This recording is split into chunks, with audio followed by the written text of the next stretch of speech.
"You're wasting everyone's time with these unfounded theories." Professor Harrington's voice cut through the lecture hall as he dismissed Amara's ideas. Everyone expected the 12-year-old girl from Dorchester to back down. How dare she challenge Harvard's most renowned mathematician? But when Amara quietly raised her hand during the final presentation and said, "I'd like to present my solution to the Hamilton-Watanabe conjecture," no one imagined what would happen next. What makes a child from a struggling neighborhood believe she can solve a problem that confounded the world's greatest minds for decades? Don't miss this incredible journey of brilliance, prejudice, and vindication that's changing lives across America. Dear viewer, if you are watching my story for the first time, I humbly request you write the location from where you are watching right now, subscribe this channel and press the bell icon now not to miss the notifications of my daily published new stories. Thank you, and let's dive into the full story. Amara Johnson's nimble fingers traced equations across the worn paper, her dark eyes intense with concentration. At 12 years old, she possessed a gift that remained largely hidden within the walls of her modest Boston apartment. Numbers spoke to her in ways people never did, clear, logical, and beautiful in their patterns. "Daddy, look," she exclaimed, holding up her notebook where she'd solved a complex algebra problem. The method wasn't what her teacher had taught, it was entirely her own. Marcus Johnson looked up from his bus driver's uniform he was ironing for tomorrow's early shift.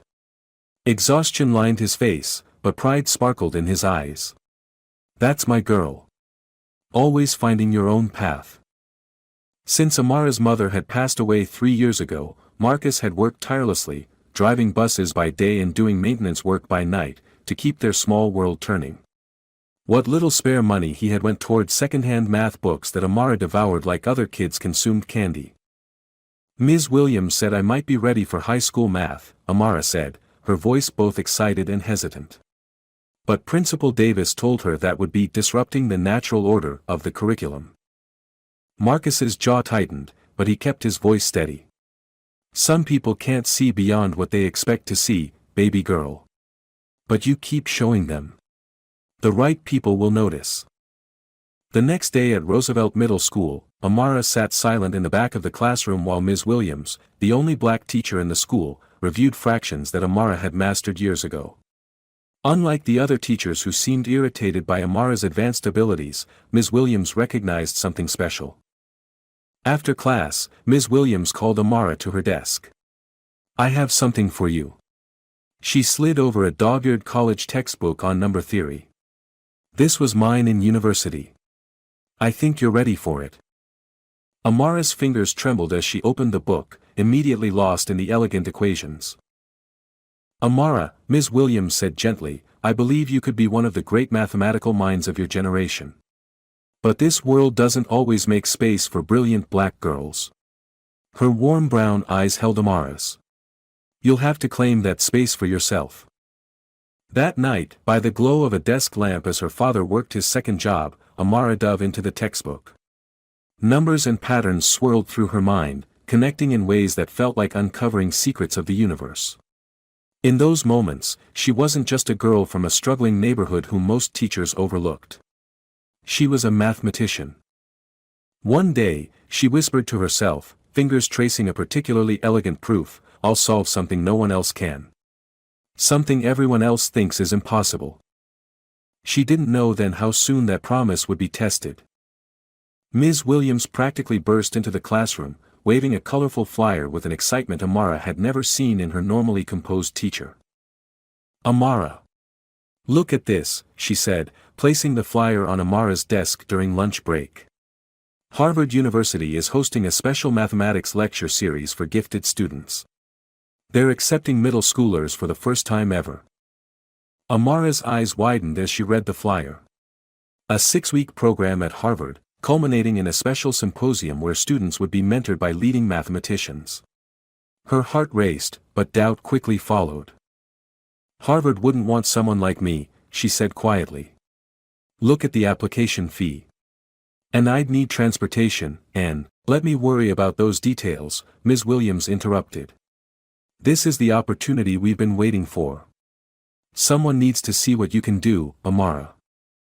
Over the next week, Ms. Williams helped Amara prepare her application, including an essay and samples of her mathematical work. Together, they compiled a portfolio that highlighted Amara's unique approaches to solving complex problems. When Ms. Williams approached Principal Davis for a school recommendation, his response was exactly what they had feared. Harvard? He chuckled, adjusting his tie. Be realistic, Denise. This program is for students from Phillips Academy and Boston Latin, not, well. He gestured vaguely toward the hallway where Amara waited. We should encourage practical aspirations. Perhaps a vocational track would be more appropriate. Ms. Williams stood taller. With all due respect, sir, Amara Johnson has the most brilliant mathematical mind I've encountered in 15 years of teaching. I'm submitting this recommendation with or without your signature. 2 weeks later, Amara sat at her kitchen table, staring at an envelope with Harvard's crimson logo.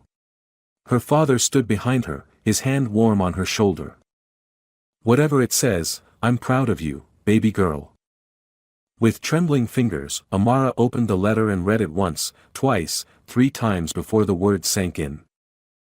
I got in, she whispered, then louder, Daddy, I got in. Marcus swept her into a hug so tight it lifted her off the ground. Of course you did. They'd be fools not to take my brilliant girl. That night, after her father left for his night shift, Amara searched online for information about Harvard.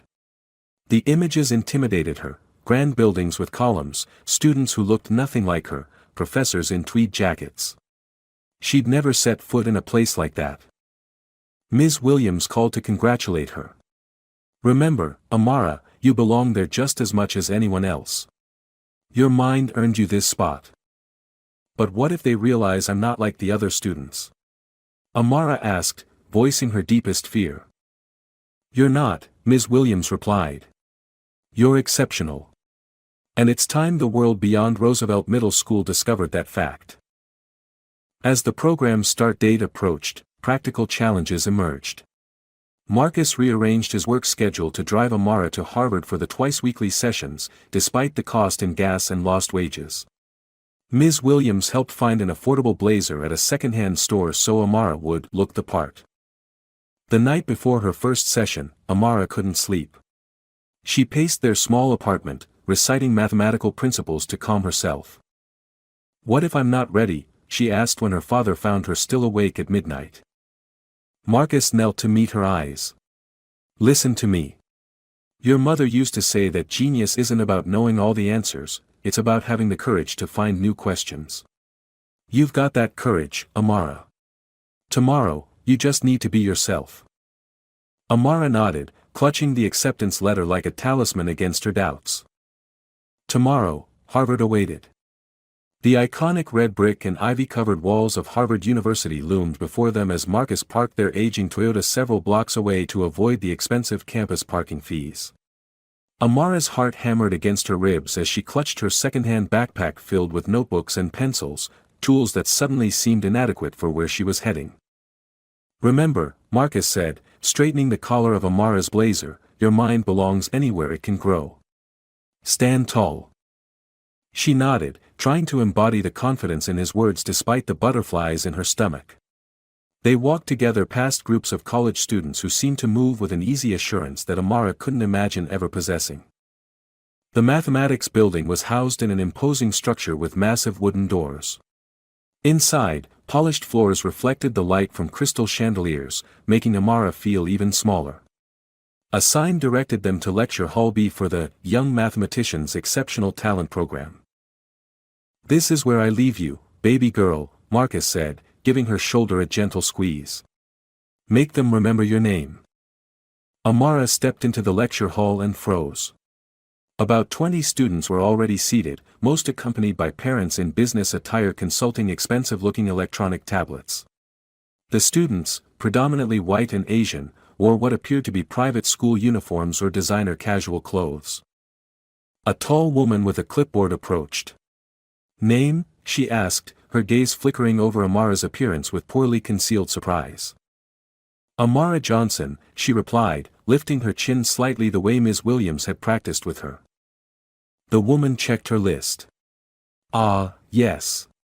The scholarship entry. She emphasized the word in a way that made it clear Amara was an anomaly. Take a seat anywhere. Professor Harrington will begin shortly. As Amara walked toward the seats, she heard whispers. Is she lost? Must be some diversity initiative. Probably the janitor's kid. She chose a seat at the edge of the second row, keeping her eyes forward, remembering her father's words. Stand tall. The whispers ceased abruptly as a man strode into the room. Tall and lean with silver-streaked hair and wire-rimmed glasses, he carried himself with the confidence of someone accustomed to being the smartest person in any room. I am Professor Richard Harrington, he announced without preamble. I hold the Elliott Chair of Mathematics at Harvard and have received the Fields Medal for my work in topological quantum field theory. His piercing blue eyes surveyed the room. If you've heard I'm difficult to impress, you've heard correctly. He paced before them like a general inspecting troops. You've been selected because your schools have identified you as mathematically gifted. That means very little to me. In this program, you'll be measured by one standard alone, your ability to think beyond the constraints of conventional mathematics.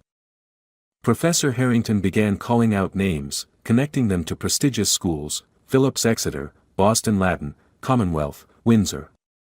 When he reached Johnson, Amara, he paused, looking up with a frown. Roosevelt Middle School. I'm not familiar with it. It's a public school in Dorchester, sir, Amara replied, acutely aware of the attention now focused on her. The single syllable conveyed volumes of skepticism. An unexpected addition to our cohort. A blonde girl in an expensive-looking sweater leaned over to her friend and whispered something that made them both giggle. Amara felt her cheeks burn but kept her expression neutral. Professor Harrington launched into a lecture on the fundamentals of mathematical proof, occasionally calling on students to respond to his questions. Despite raising her hand several times, Amara was never acknowledged. When she finally spoke up to offer a solution to a problem he'd posed about prime numbers, the professor's response was cutting. An interesting attempt, Miss Johnson, but perhaps you should focus on understanding the basics before offering unorthodox approaches. The truth was, her solution had been elegant, more direct than the one he eventually endorsed from a boy named Connor from Phillips Exeter. As the 3-hour session continued, Amara noticed a pattern. The professor lavished attention on students from certain backgrounds while treating others, particularly her, as afterthoughts. During the break, no one sat with her or introduced themselves. She was invisible except when serving as an example of incorrect thinking. Near the end of the session, Professor Harrington made an announcement that sent a ripple of excitement through the room. Throughout this program, we'll be exploring contemporary mathematical challenges. To cultivate your ambition, I'll introduce you to the Hamilton-Watanabe conjecture, an unsolved problem that has confounded the world's leading mathematicians for decades. His eyes gleamed with the zealotry of a true mathematician. Even I have only made modest progress toward a solution. It represents the beautiful impossibility that drives our field forward. For the first time that day, Amara felt a spark of genuine excitement. An impossible problem. Wasn't that exactly what she'd promised herself she would one day solve?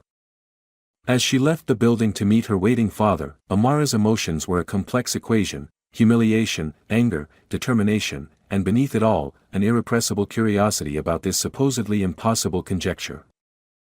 How was it? Marcus asked as she climbed into the car. Amara considered lying to spare him worry, but they'd always been honest with each other. They don't think I belong there, Daddy. And what do you think? She thought about the Hamilton-Watanabe conjecture, a problem that had defeated even Professor Harrington. I think they don't know me yet, she said with quiet determination. But they will. The second session of the Harvard program brought the moment Amara had been waiting for. Professor Harrington stood before an enormous whiteboard covered in elegant mathematical notation. The Hamilton-Watanabe conjecture, he announced with reverence, represents one of the most beautiful unresolved questions in mathematics. His hand swept across the equations. In essence, it proposes a relationship between prime numbers and quantum states that, if proven, would revolutionize both pure mathematics and theoretical physics. Amara leaned forward, absorbing every symbol. Despite the professor's dismissive attitude toward her, mathematics itself spoke a language she understood intuitively. As he walked through the problem's history, she began to see patterns and possibilities the others seemed to miss. "Sir," she ventured during a pause, "couldn't we approach this by examining the divergence patterns rather than convergence?" The lecture hall fell silent. Professor Harrington turned slowly, his expression a mixture of irritation and surprise. "Miss Johnson," he said with exaggerated patience, "this conjecture has been attacked by Fields medalists and Nobel laureates using approaches far more sophisticated than what you're suggesting. Perhaps save your questions until you've mastered undergraduate mathematics." Laughter rippled through the room. The girl beside Amara, Victoria Whitmore from Windsor School, smirked and whispered, "Did you really think you could solve something Harvard professors can't?" Amara fell silent, but her mind continued racing, undeterred by the humiliation. As Professor Harrington continued, she filled her notebook with ideas, drawing connections between seemingly unrelated concepts. There was something about the structure of the conjecture that resonated with her unique way of seeing numbers.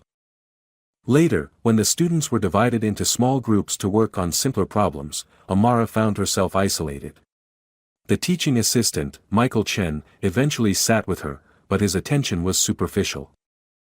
"Don't take it personally," he advised while checking his watch. "Harrington enjoys tearing down students. It's a rite of passage." "But he doesn't even listen to my approaches," Amara said. Michael shrugged. "Look, I'll be honest. You're not what they expected when they accepted your application. Some faculty were concerned about maintaining the program standards." The word stung, but Amara refused to show it. "The math doesn't care who solves it," she replied quietly. On the ride home, Marcus noticed her subdued mood. "Tough day. They showed us this famous unsolved problem. The professor said it's impossible." She described the conjecture in terms her father wouldn't fully understand but would appreciate for her enthusiasm. Marcus listened thoughtfully. "You know, when I was about your age, my teacher said it was impossible for someone from our neighborhood to ever become a pilot. That's all I'd dreamed of." He paused. "I believed him and gave up that dream." "Is that why you drive buses instead?" Amara asked softly. "Maybe. But here's what I learned too late: when people tell you something's impossible, sometimes they're just saying it's impossible for them." He glanced at her. "Don't let someone else's limitations become yours." That night, Amara covered her bedroom walls with papers, reconstructing the Hamilton-Watanabe conjecture from memory. She worked until her fingers were stained with graphite and her eyes burned with fatigue. Just before dawn, she saw something, a pattern within the chaos, a potential pathway that Professor Harrington had overlooked. It wasn't a solution, not yet, but it was a beginning. "Impossible," she whispered to herself with a small smile. "We'll see about that." Rain drummed against the windows of their small apartment as Amara sat cross-legged on her bed, surrounded by papers covered in equations. 3 weeks into the Harvard program, she had converted her bedroom into what her father jokingly called the math laboratory. "Dinner's ready," Marcus called, knocking gently on her door. "Just 5 more minutes," Amara replied, not looking up from her work. Marcus pushed the door open, carrying a plate of spaghetti. "You said that an hour ago, baby girl. Even brilliant mathematicians need to eat." She reluctantly set aside her notebook and accepted the food. "Thanks, Daddy." "How's the impossible problem coming along?" he asked, sitting on the edge of her bed and carefully avoiding disturbing her organized chaos of papers. "I think I found a different approach," she said between bites. "Everyone tries to solve it using traditional methods, but what if the solution requires something completely new?" Her eyes brightened with the excitement of discovery. "The professor keeps looking for convergence in the conventional sense, but I'm exploring a different definition of limits within quantum spaces." Marcus laughed softly. "I have no idea what you just said, but I love watching you figure it out." Amara's expression grew serious. "Ms. Williams called today. She asked how the program is going." "And what did you tell her?" "I said it was fine. Amara pushed her spaghetti around the plate. I didn't tell her that Professor Harrington barely acknowledges me, or that most of the other students act like I'm invisible. Marcus's jaw tightened. Maybe I should have a word with this professor. No. Amara said quickly. That would only make things worse. She set down her fork. Remember when I was 9, and my math teacher, Mrs. Brennan, said I was cheating because no child could solve those equations that quickly? Marcus nodded, the memory clearly still painful. You came to school ready to fight for me, but it didn't change her mind. It just made her treat me differently, like I was a problem. Amara looked directly at her father. I need to solve this myself. With the math. The next morning, Mrs. Diaz from next door drove Amara to Harvard since Marcus had an early shift. As they approached the mathematics building, Amara noticed a group of students from the program huddled together, including Victoria Whitmore and Connor Phillips. Look who it is, Victoria called out as Amara approached. The charity case who thinks she can solve the impossible problem. Connor at least had the decency to look uncomfortable. Leave her alone, Victoria. I'm just saying what everyone's thinking, Victoria replied with a shrug. It's embarrassing watching her raise her hand with those ridiculous ideas. Amara walked past them, clutching her notebooks tighter. Their words hurt, but as she entered the building, she remembered something her mother used to say before she passed: your brilliance isn't diminished by someone else's inability to see it. Today, Professor Harrington had invited a guest lecturer, Dr. James Morgan from MIT, to discuss approaches to the Hamilton-Watanabe conjecture. Unlike Harrington, Dr. Morgan seemed genuinely interested in the students' perspectives, encouraging questions throughout his presentation. When he asked for alternative viewpoints, Amara cautiously raised her hand. Yes, miss. Dr. Morgan said, pointing to her. Amara Johnson, sir. I was wondering if we might consider applying non-standard analysis to reframe the quantum aspects of the conjecture. A moment of silence followed before Dr. Morgan broke into a wide smile. That's remarkably insightful. Can you elaborate? As Amara explained her thinking, she noticed Professor Harrington's expression darkening. When she finished, Dr. Morgan nodded appreciatively. Very creative approach, Miss Johnson. Unconventional, but mathematics advances through such fresh perspectives. The validation from a respected mathematician sent a current of confidence through Amara. Perhaps her ideas weren't as far-fetched as Professor Harrington had implied.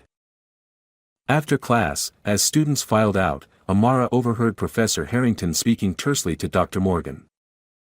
Encouraging undeveloped theories does these students no favors, James. Especially those who lack the proper mathematical foundation. That young lady's insight was quite sophisticated, Richard.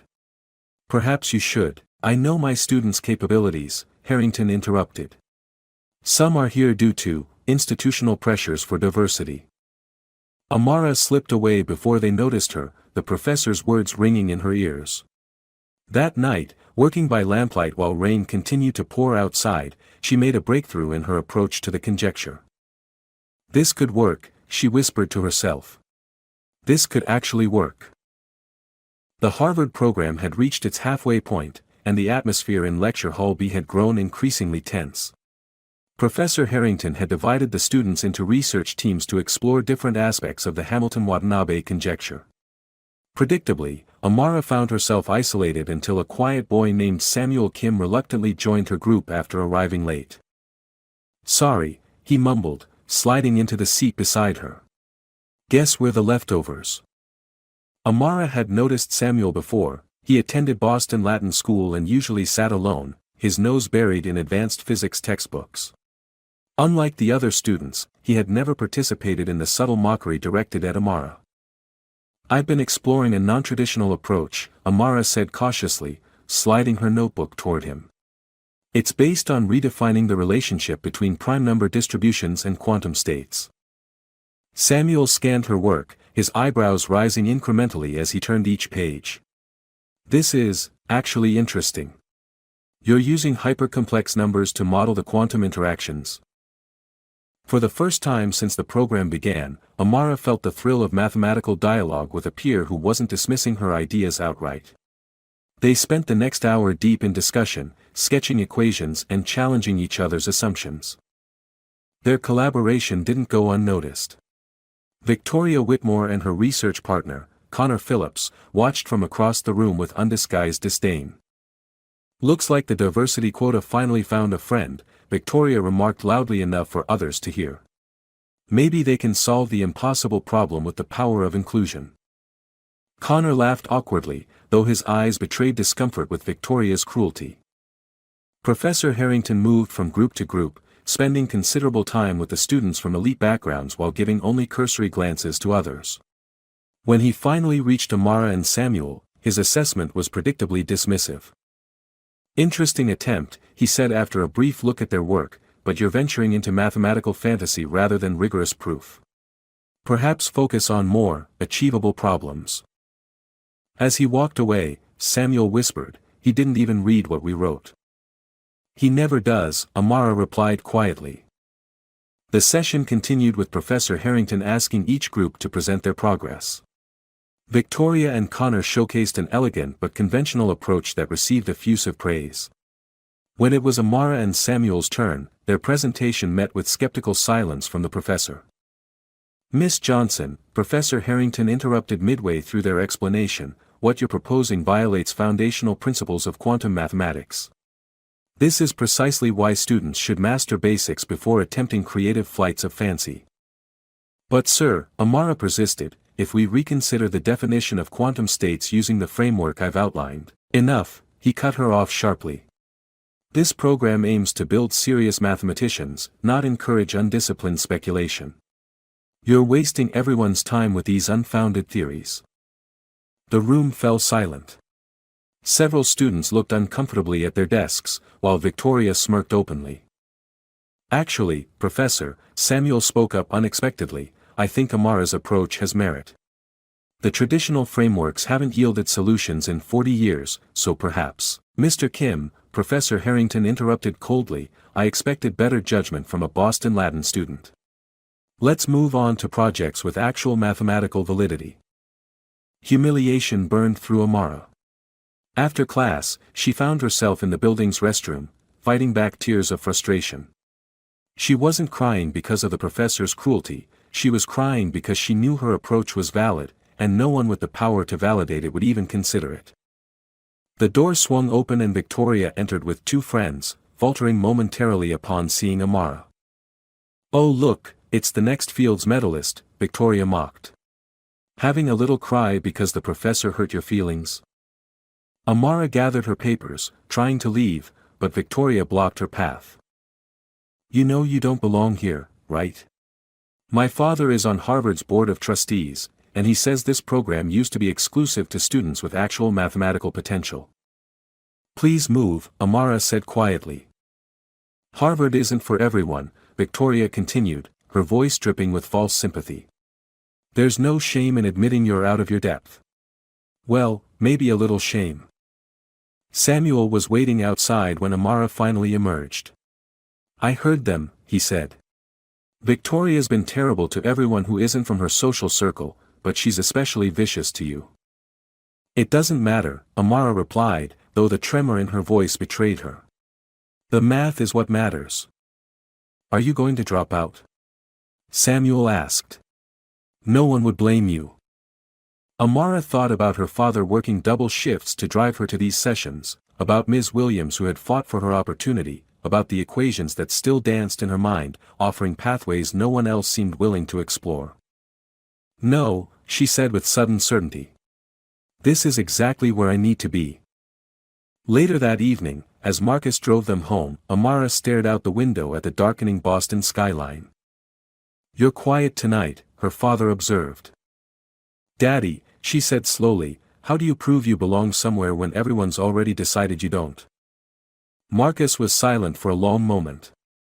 "You remember the story of your grandmother? How she became the first black surgical nurse at Boston General?" Amara nodded. "It was family legend. They put her through hell, questioning her every decision, watching for any mistake. She told me once that she survived by remembering what she was there for, not their approval, but the work itself. He glanced at his daughter. You're there for the mathematics, Amara. Let that be your anchor.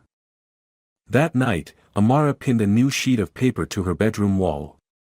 At the top, she wrote, "The Impossible Problem," and beneath it, "Hamilton-Watanabe Conjecture Solution by Amara Johnson." It was no longer just about proving herself in the program. It was about the pure, perfect truth that existed within the mathematics, a truth that cared nothing for the prejudices of professors or the cruelty of classmates. "I'll solve it," she whispered to herself. Not to prove them wrong, but because it's there, waiting to be solved.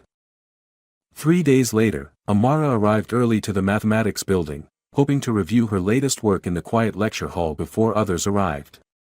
To her surprise, the lights were already on, and a woman stood at the whiteboard, studying the equations Professor Harrington had left from the previous session. The woman turned as Amara entered, tall and poised with close-cropped natural hair streaked with silver, wearing a crimson blazer over a simple black dress. Her keen eyes settled on Amara with immediate interest. "You must be Amara Johnson," she said in a warm, authoritative voice. "I've heard about you." Amara tensed, wondering what exactly the woman had heard. "Yes, ma'am. Are you one of the program coordinators?" The woman smiled, extending her hand. "Dr. Elaine Carter. I'm a professor in the mathematics department, specializing in quantum topology and number theory." Amara's eyes widened in recognition. "You wrote Reimagining Prime Distributions in Quantum Fields. I found your paper online and read it 3 times. Your work on non-standard analysis was revolutionary." Dr. Carter's eyebrows rose in genuine surprise. "That paper is graduate-level mathematics, yet you understood it well enough to reference it." "It helped me think differently about the Hamilton-Watanabe conjecture," Amara admitted, pulling out her notebook. "Your approach to quantum spaces gave me ideas about reframing the problem." Dr. Carter examined Amara's notes with growing interest. "This is remarkably creative thinking," she said finally. "Unorthodox, certainly, but mathematics has often advanced through such unconventional pathways." She looked directly at Amara. "Tell me, has Professor Harrington provided feedback on your approach?" Amara hesitated, unwilling to complain but unable to lie. "He believes I should focus on mastering fundamentals before attempting creative theories." Something flickered in Dr. Carter's expression, recognition, perhaps even anger, quickly controlled. "I see. And yet you've continued pursuing this line of inquiry?" "The mathematics makes sense to me," Amara said simply. Dr. Carter nodded, a decision crystallizing in her eyes. "I'd like to hear more about your work, Amara. Could you meet me in my office tomorrow after your session? Room 302 in the Maxwell Building."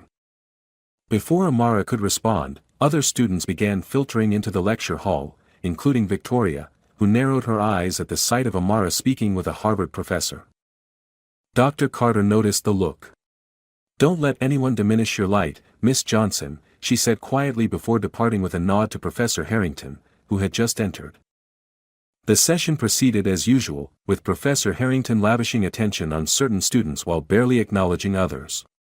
However, Amara noticed him glancing at her several times with an unreadable expression. When class ended, Samuel caught up with her outside. "Who was that professor you were talking to earlier?" "Dr. Elaine Carter," Amara replied. "She specializes in quantum topology." Samuel whistled low. "She's brilliant. I read about her breaking barriers in mathematics, first black woman to receive tenure in Harvard's mathematics department. They say she turned down the field's medal committee because they overlooked female mathematicians for decades." The next day, Amara knocked tentatively on Dr. Carter's office door. The space inside was warm and inviting, walls lined with bookshelves and mathematical models. Unlike Professor Harrington's sterile workspace, Dr. Carter's office felt alive with intellectual curiosity. "Come in, Amara," Dr. Carter said, clearing space on a table covered with papers. "I've been reviewing your work more thoroughly. Your intuitive grasp of abstract mathematics is extraordinary." For the next hour, they discussed Amara's approach to the conjecture. Unlike Professor Harrington, Dr. Carter didn't dismiss ideas outright but challenged them thoughtfully, helping Amara refine her thinking. Mathematics has always been my refuge, Dr. Carter said as their session wound down. But it hasn't always been welcoming to people who look like us. How did you overcome that? Amara asked. Dr. Carter's expression grew reflective. I had a mentor who saw beyond prejudice to recognize genuine mathematical talent. She fought for me when others wouldn't. She fixed Amara with an intent gaze. Talent like yours shouldn't be stifled by narrow minds or academic politics. As Amara gathered her things to leave, Dr. Carter made an offer. I'd like to work with you on developing your approach to the Hamilton-Watanabe conjecture. Meet me twice a week before your regular sessions. Amara could hardly believe what she was hearing. You do that for me? No, Amara, Dr. Carter corrected gently. I'd do that for mathematics. Brilliance deserves nurturing, regardless of its source. That evening, Amara shared the news with her father, who swept her into a celebratory hug. See? The right people notice, just like I said. Ms. Williams visited that weekend, bringing cupcakes to celebrate when Amara told her about Dr. Carter's mentorship. I knew you just needed the right champion at Harvard, she said, eyes glistening with pride. For the first time since the program began, Amara felt a sense of belonging, not because she had been accepted by everyone, but because someone who truly understood mathematics had validated her potential. Under Dr. Carter's guidance, Amara's approach to the impossible problem began to evolve from intuitive leaps to rigorous mathematical framework. The path to a solution, once merely a distant hope, was beginning to emerge like a constellation becoming visible in the night sky. The rhythm of Amara's life shifted dramatically over the next 2 weeks. On Mondays and Thursdays, she arrived at Harvard 2 hours early to work with Dr. Carter before the regular sessions.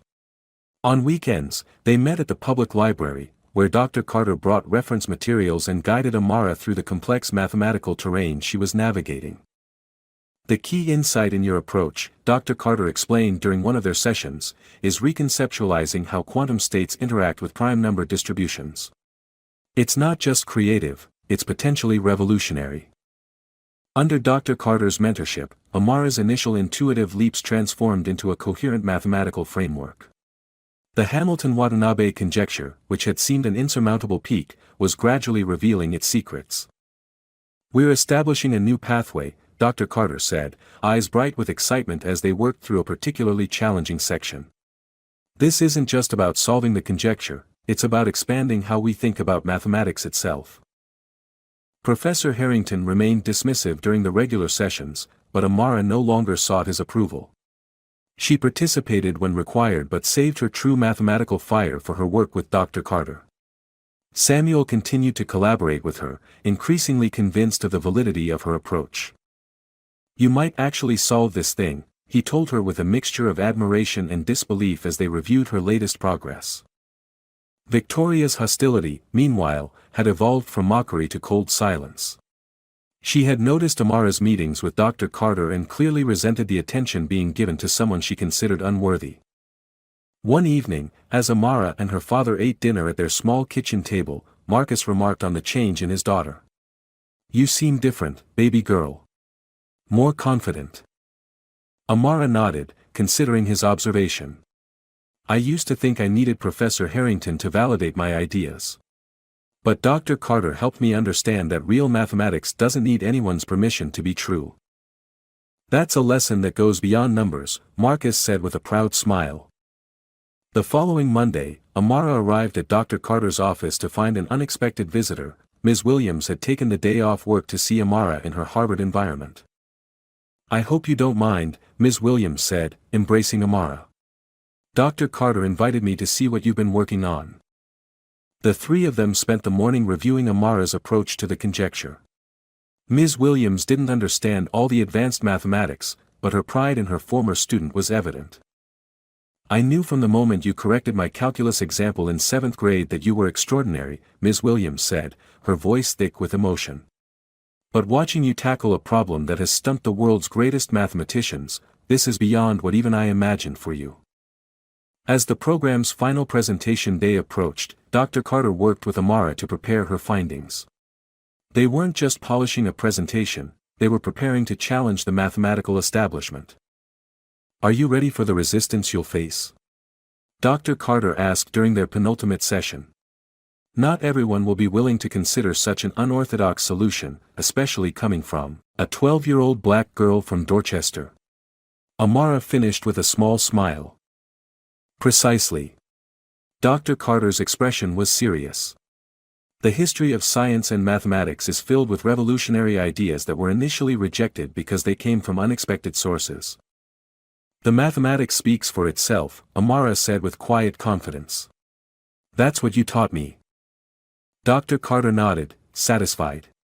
"Show me one more time how you've resolved the quantum aspect of the conjecture." Amara took a deep breath and began working through her solution step by step. Her approach involved reframing the entire problem, viewing the relationship between primes and quantum states not as a convergent series but as interrelated manifolds with specific topological properties. As she concluded her explanation, Dr. Carter sat back with an expression of profound satisfaction. "It's beautiful, Amara. Truly beautiful mathematics. Do you really think it will withstand scrutiny?"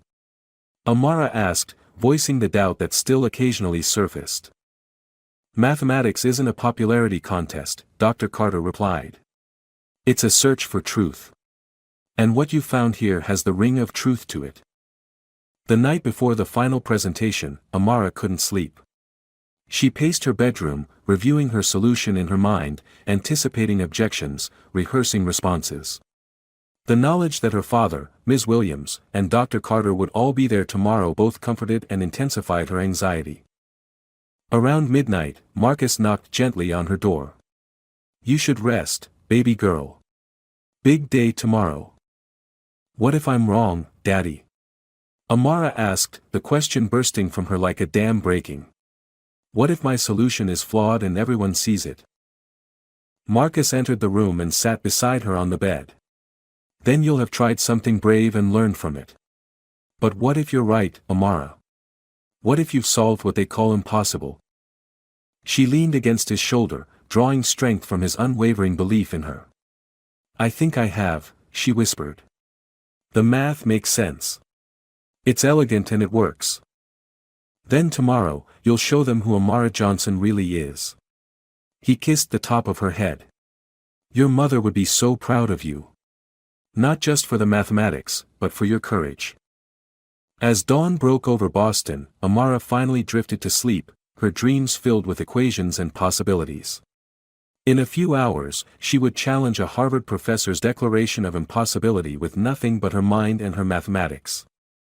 The impossible problem had become her possibility. The morning of the final presentation dawned bright and clear.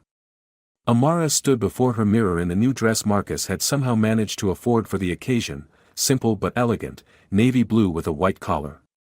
Ms. Williams had helped style her hair into neat twists adorned with mathematical symbol-shaped clips, a gift from Dr. Carter. "Ready, baby girl?" Marcus called from the living room, dressed in his best suit, reserved for special occasions and church. "As ready as I'll ever be," Amara replied, carefully packing her presentation materials into her backpack. The drive to Harvard was mostly silent, the weight of anticipation filling the car. As they approached the campus, Amara noticed the venue had changed. A sign directed program participants to Thompson Hall, a much larger auditorium than their usual classroom. "They've invited mathematics faculty and graduate students to observe the final presentations," Amara explained, her stomach tightening with nerves. Dr. Carter said it's tradition for this program. Inside Thompson Hall, the difference was stark. Instead of 20 students and their parents, nearly 200 people filled the auditorium. In the front row sat the program participants, with Victoria and Connor chatting animatedly, clearly comfortable in the spotlight. Samuel nodded reassuringly when he spotted Amara. Dr. Carter intercepted them near the entrance. "Good morning, Amara. Mr. Johnson." She smiled warmly at Marcus. "You've raised a remarkable mathematician." "I just gave her room to grow," Marcus replied with pride. "She did the rest herself." Dr. Carter turned to Amara. Are you prepared for today? Amara nodded, clutching her notes. I'm nervous, but I believe in my solution. As do I, Dr. Carter said quietly. Remember, no matter what happens today, you've accomplished something extraordinary. Now, take your seat with the other students. The presentations will begin soon. Amara found her place next to Samuel, who whispered, half the mathematics department is here. I heard even the dean came. Professor Harrington strode to the podium, commanding immediate silence. Welcome to the culminating session of our Young Mathematicians Exceptional Talent Program. Today, our students will present their work on various mathematical challenges they've explored over the past 6 weeks. His gaze swept over the students before continuing. As many of you know, I introduced these young minds to the Hamilton-Watanabe conjecture, not with the expectation that they would solve it, of course. A ripple of appreciative laughter spread through the audience. Rather, to inspire them with the beauty of mathematical impossibility. The journey of mathematics is often more illuminating than the destination. The presentations began with Victoria and Connor showcasing their work on a simplified version of a topology problem. Professor Harrington lavished praise on their sophisticated approach and rigorous methodology. One by one, the students presented their projects. Some had tackled complex but established problems, while others had explored creative applications of known principles. Professor Harrington's responses varied from enthusiastic approval to tepid acknowledgement, clearly favoring certain approaches and students. As the morning progressed, Amara's anxiety mounted. Her presentation on the Hamilton-Watanabe conjecture wasn't on the official schedule. Professor Harrington had dismissed her request to present her solution weeks ago. But Dr. Carter had assured her there would be an opportunity. After Samuel concluded his presentation on prime number theory, Professor Harrington returned to the podium. This concludes our scheduled presentations. Before we adjourn for refreshments, I'd like to offer some final thoughts on the Hamilton-Watanabe conjecture that has served as our inspirational challenge. He began an elaborate explanation of why the conjecture remained unsolved, emphasizing its fundamental resistance to conventional approaches and the mathematical impossibility that made it so fascinating. Even after 40 years of the world's finest mathematical minds attacking this problem, he declared with authority, we remain humbled by its elegant intractability. This is the beauty of pure mathematics. Some truths remain tantalizingly beyond our grasp, reminding us of the limits of human understanding. In the audience, Marcus caught Amara's eye and gave her a subtle nod of encouragement. Ms. Williams, seated beside him, did the same. Dr. Carter, standing at the side of the auditorium, watched intently.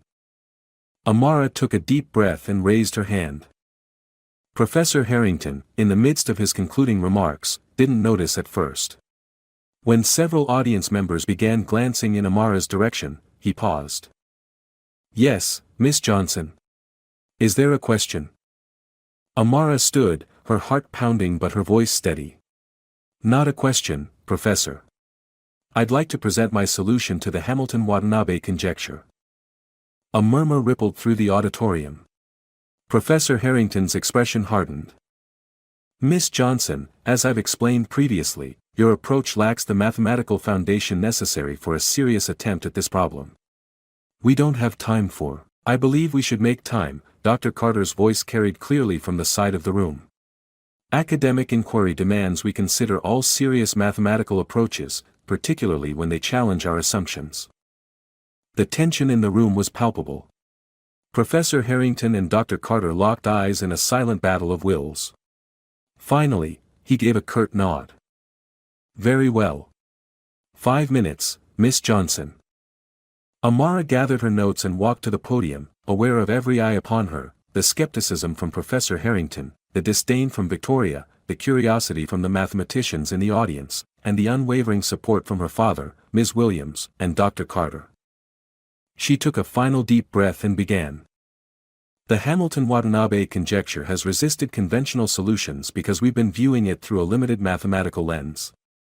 By reconceptualizing the relationship between prime distributions and quantum states as interrelated manifolds rather than convergent series.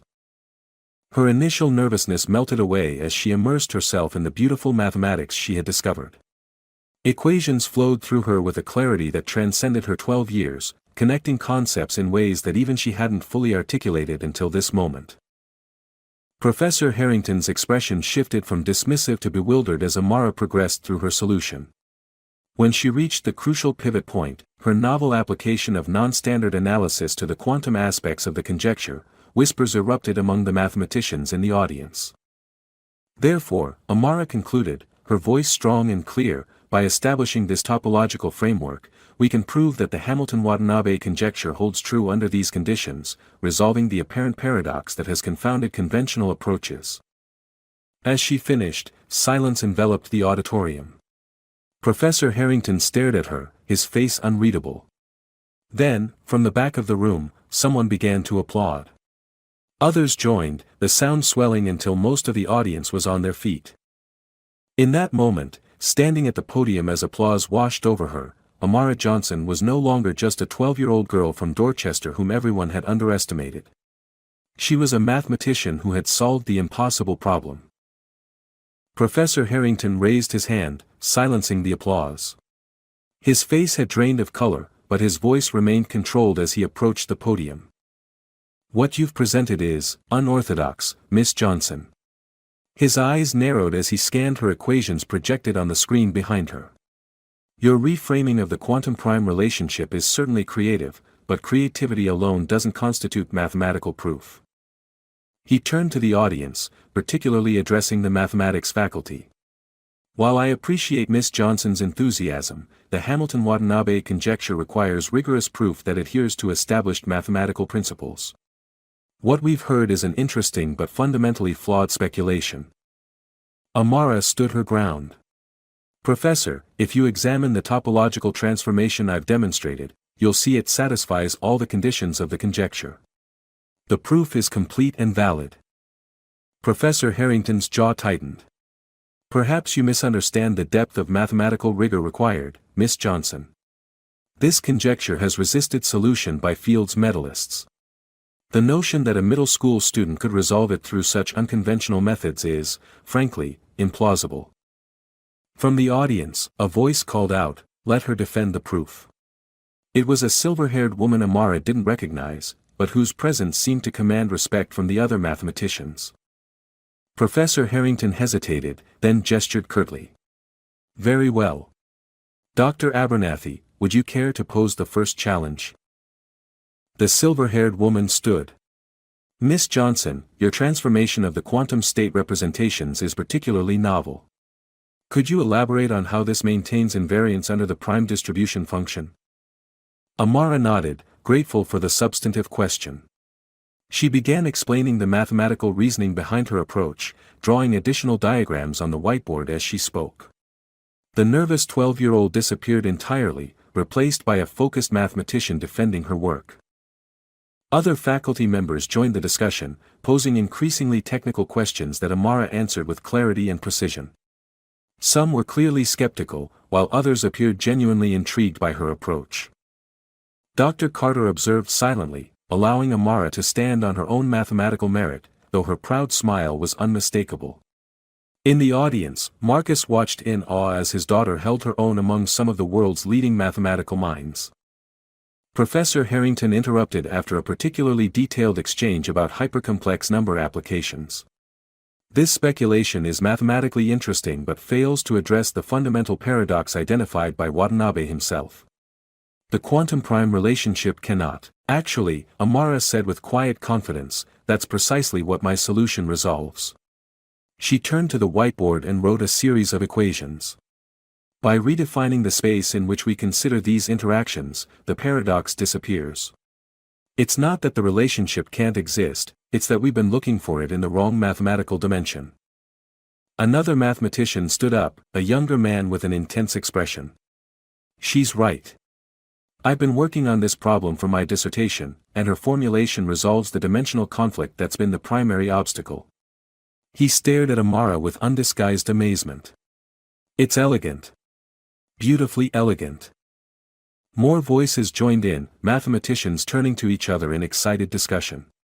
Professor Harrington's face flushed as he realized he was losing control of the room. Victoria watched in shocked disbelief as Amara, the girl she had dismissed and mocked, commanded the attention of Harvard's mathematical elite. Dr. Abernathy rose again. I believe what we're witnessing is a genuine breakthrough. Miss Johnson's approach requires further verification, certainly, but the core insight appears sound. It resolves the dimensional conflict in a way that's both mathematically valid and surprisingly elegant. Professor Harrington made one final attempt to reassert his authority. This is precisely the problem with encouraging premature speculation. We're dealing with one of the most complex mathematical conjectures of our time. The idea that a complete solution could come from someone you didn't expect. Dr. Carter finally spoke, her voice cutting through the tension. History tells us that transformative insights often come from unexpected sources, Richard. The question isn't who solved it, but whether the solution is valid. And from what I'm hearing in this room, many of your colleagues believe it may well be. The dean of the mathematics department, who had been observing silently, stood up. I suggest we convene a proper review committee to examine Miss Johnson's proof in detail. If it holds up to scrutiny, this would represent a significant contribution to mathematics. He looked directly at Amara. Regardless of the outcome, young lady, you've impressed some very difficult people to impress today. As the formal proceedings concluded, the auditorium buzzed with excitement.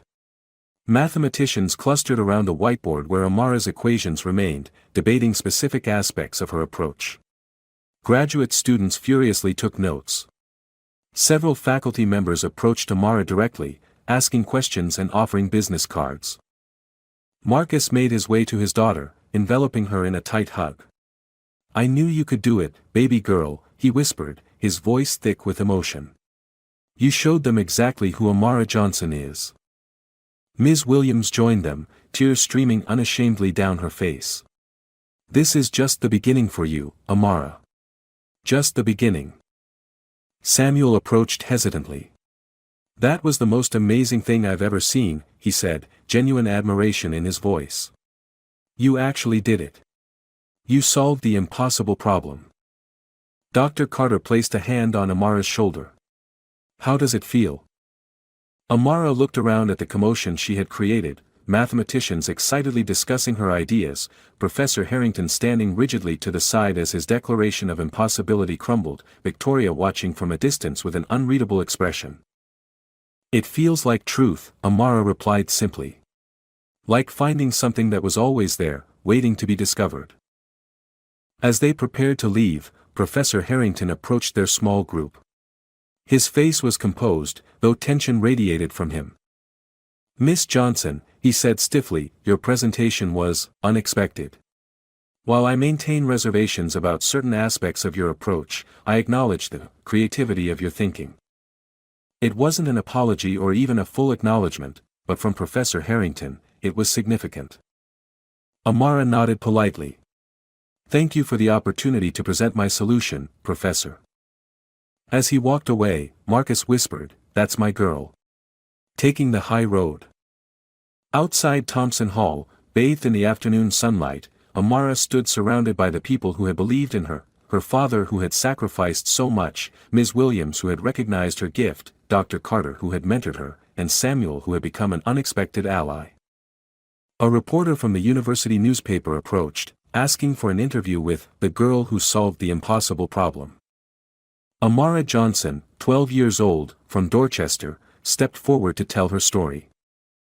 The days following Amara's presentation unfolded in a whirlwind of activity. The mathematics community, initially skeptical, was abuzz with discussions of her solution. The review committee established by the dean worked quickly to verify her approach, bringing in specialists in quantum mathematics and number theory to examine every aspect of her proof. Dr. Carter called 3 days after the presentation with the news Amara had been waiting for. It's official, she said, her voice vibrant with excitement. The committee has validated your solution. The Hamilton-Watanabe conjecture is no longer unsolved. Amara sat on her bed, surrounded by the papers that had covered her walls for weeks, trying to absorb the magnitude of what had happened. So it's really true, she whispered. It works. More than works, Dr. Carter replied. The committee called it revolutionary, and paradigm-shifting. You've done something extraordinary, Amara. The story spread beyond Harvard's mathematics department. Local news outlets picked up the story first: middle school girl solves impossible Harvard math problem. Then national publications followed. Reporters called their apartment so frequently that Marcus had to change their number. Ms. Williams arrived one evening with a stack of newspapers and magazines. "You're famous in the mathematics world now," she said, spreading them across the kitchen table. And beyond. The headlines varied: 12-year-old prodigy challenges mathematical establishment, Boston public school student cracks decades-old problem, young genius proves Harvard professor wrong. Each article emphasized different aspects of Amara's achievement, but all conveyed the same essential message: the impossible had been accomplished by the most unexpected person. What touched Amara most deeply was a small article in the Roosevelt Middle School newsletter, written by students in the journalism club. "Our classmate Amara Johnson has made history," it read. "She's shown that brilliance can come from anywhere, including our school hallways." A week after the presentation, Harvard's president requested a meeting with Amara and her father. In an oak-paneled office with centuries of tradition embedded in its walls, he offered what would change the course of her life. "Miss Johnson, Harvard University would like to establish a special educational program for you," he explained. "Not quite undergraduate studies, you're still young for that, but a tailored curriculum under the guidance of our mathematics faculty, including Dr. Carter." Marcus leaned forward. What exactly would this mean for Amara's day-to-day life? She would divide her time between advanced studies here and age-appropriate education at her current school. "We'd provide transportation, materials, and a stipend to ensure this opportunity doesn't create financial hardship for your family." As they discussed details, Amara noticed a document on the president's desk, a letter from Professor Harrington, partially visible. She couldn't read most of it, but the phrase, "reconsider my position," caught her eye. Later, Dr. Carter explained. "Professor Harrington has requested to step down as director of the Young Mathematicians program," she said with a hint of satisfaction.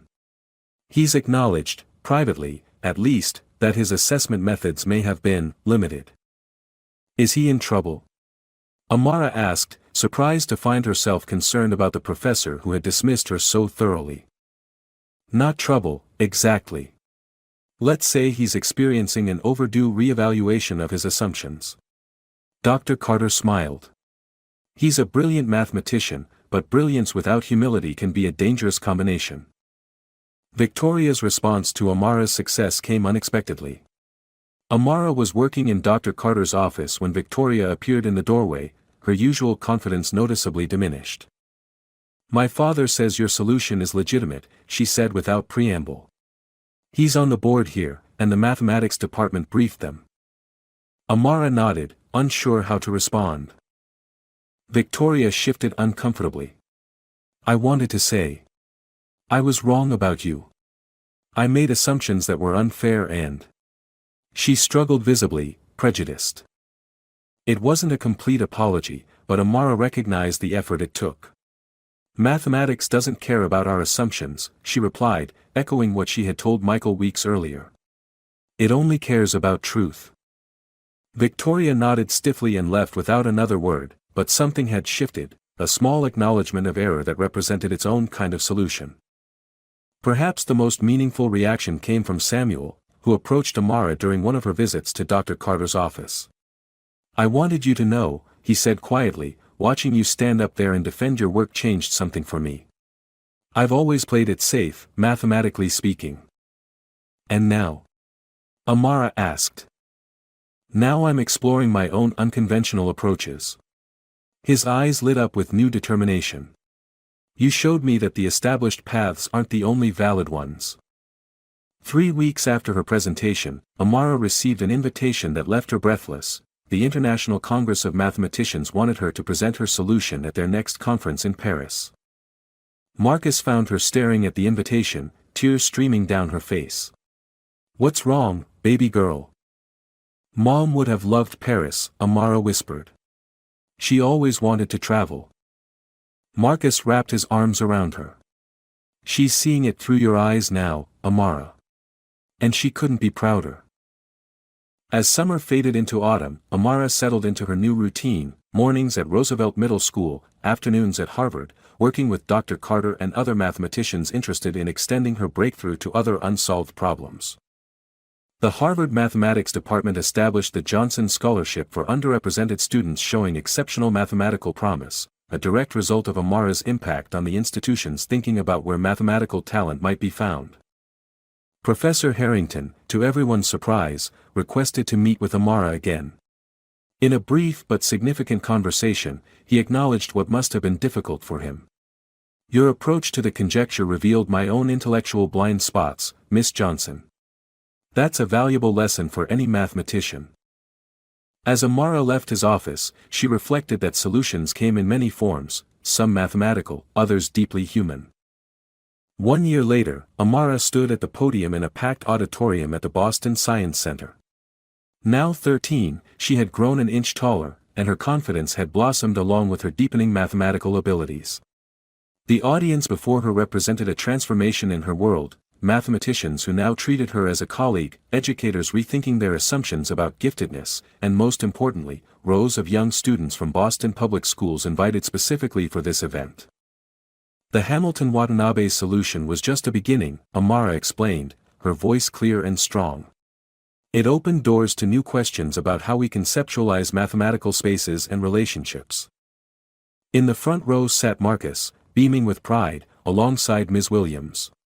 Dr. Carter watched from the side of the stage, her mentorship having evolved into a collaborative research relationship that had already yielded 2 published papers. Most surprisingly, Professor Harrington sat among the audience, noticeably changed from the arrogant figure who had once declared the problem impossible. His humbling experience had prompted what his colleagues described as an overdue transformation in his teaching approach. He now led a university initiative to identify mathematical talent in underserved schools. After her presentation, Amara participated in a panel discussion about diversifying pathways into mathematical careers. When asked about her journey, she spoke candidly. "The greatest barrier wasn't the mathematics itself," she said. "It was convincing others that I deserved to be in the room at all." A reception followed, where Amara was approached by a shy 10-year-old girl from her former elementary school. "I want to be a mathematician too," the girl confided, eyes wide with admiration. "But my teacher says I ask too many questions." Amara smiled. "The best mathematicians are the ones who never stop questioning. Here's my email. Send me your questions anytime."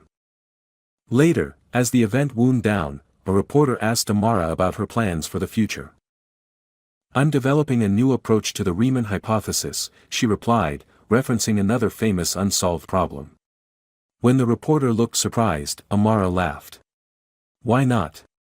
Impossible is just a word people use when they've stopped looking for solutions." That evening, Harvard's president announced the creation of the Pathways to Mathematics program, inspired by Amara's journey and designed to identify and nurture mathematical talent in communities traditionally underrepresented in the field. The pilot program would begin in Dorchester schools, with plans to expand across Boston and eventually nationwide. Amara had been closely involved in designing the program, insisting that it not simply identify students who excelled within traditional frameworks, but rather look for the unique, creative approaches that might indicate mathematical thinking outside conventional patterns. As Amara and Marcus walked home that night, taking the longer route through their neighborhood rather than accepting the offered Harvard car service, they passed Roosevelt Middle School where her journey had begun. "Did you ever imagine all this?" Marcus asked, gesturing vaguely toward the world that had opened up for his daughter. "When you were working on your bedroom walls, did you know what would happen?" Amara considered the question seriously. "I didn't solve the problem to become famous or change Harvard," she said finally. "I solved it because it was there, waiting for someone to see it differently." She smiled up at her father. "But I'm glad it opened doors for others too." Marcus nodded, understanding. "Your mother used to say that talent is equally distributed, but opportunity isn't." "So we create new opportunities," Amara replied. They continued walking in comfortable silence until Amara spoke again. "You know what's funny, Daddy? A year ago, Professor Harrington called the Hamilton-Watanabe conjecture impossible. Now students are learning my solution in graduate-level courses. The impossible just needed someone who didn't know it was supposed to be impossible, Marcus said with a chuckle. As they reached their apartment building, the same modest place they'd always lived, though Harvard had offered housing near campus, Amara paused to look up at the stars. The most beautiful thing about mathematics, she said thoughtfully, is that it doesn't care who discovers its truths. The patterns are there, waiting for anyone brave enough to see them differently. Inside their apartment, pinned to Amara's bedroom wall where her equations had once covered every inch, hung a framed note from Dr. Carter, to Amara, who reminds us that impossible is just a starting point. Beneath it, in Amara's neat handwriting, she had added her own words: "The best solutions come when we question not just the problem, but the assumptions about who can solve it." The impossible problem had been solved. And in its solution, other impossibilities had begun to fall away too. Dear friend, talent exists in every community, but opportunity doesn't. Amara's story reminds us that brilliance can emerge from unexpected places when given the chance to shine. By supporting and amplifying diverse voices in education, science, and beyond, we create a world where no potential is wasted because of prejudice or assumption.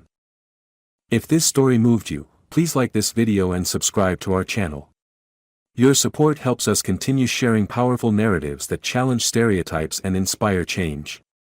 Together, we can create a future where everyone's gifts are recognized, regardless of where they come from.